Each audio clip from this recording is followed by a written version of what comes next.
இன்றைக்கி நம்ம கீரை சாதம் செய்ய போகிறோம். அதுக்கு கீரையை ஒரு வாணலில் தண்ணி ஊற்றி வேக வச்சுருங்க. கீரை நல்லா வேகிற வரைக்கும் வெயிட் பண்ணுங்கள். வேக வச்ச கீரையை பிளெண்டரில் போட்டு அரைச்சிக்கோங்க. ஃபஸ்ட்டு பட்டர் போட்டுக்கோங்க. பட்டர் நல்லா உருகட்டும். பட்டர் நல்லா உருகின அப்புறம் கருவேப்பிலை போட்டுக்கோங்க. 4-5 வெந்தயம் போட்டுக்கோங்க. கொஞ்சோண்டு ஜீரகம் போட்டுக்கோங்க. கடுகு கொஞ்சம் போட்டுக்கோங்க.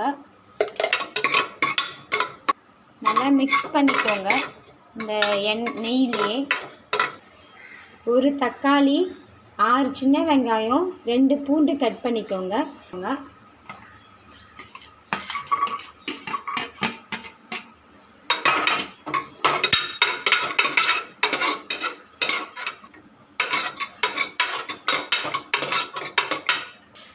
கொஞ்சோண்டு மஞ்சத்தூள் போட்டுக்கோங்க.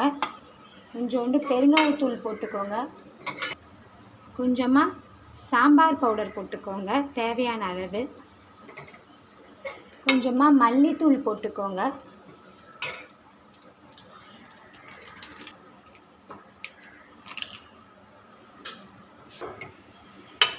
நல்லா மிக்ஸ் பண்ணிக்கோங்க. இது 1 வயசு மேலே இருக்கிற எல்லா குழந்தைங்களுக்குமே தரலாம். குழந்தைங்க நல்லா விரும்பி சாப்பிடுவாங்க. மதியானம் லஞ்சாக கொடுங்க இது. அப்புறம்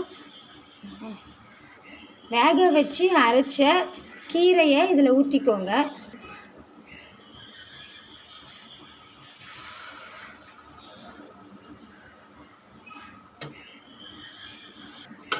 நல்லா மிக்ஸ் பண்ணிக்கோங்க.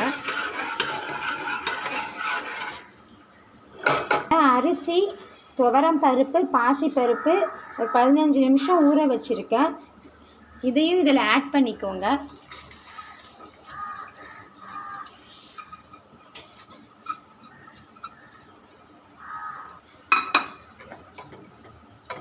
நல்லா மிக்ஸ் பண்ணிக்கோங்க.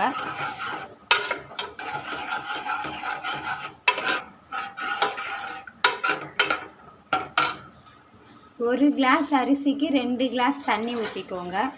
அதே பவுலில்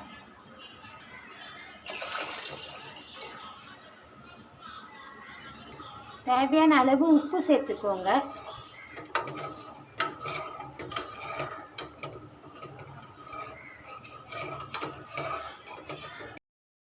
ஒரு 10 விசில் வந்ததுக்கப்புறம் நல்லா இதேமாதிரி வெந்து வரும்.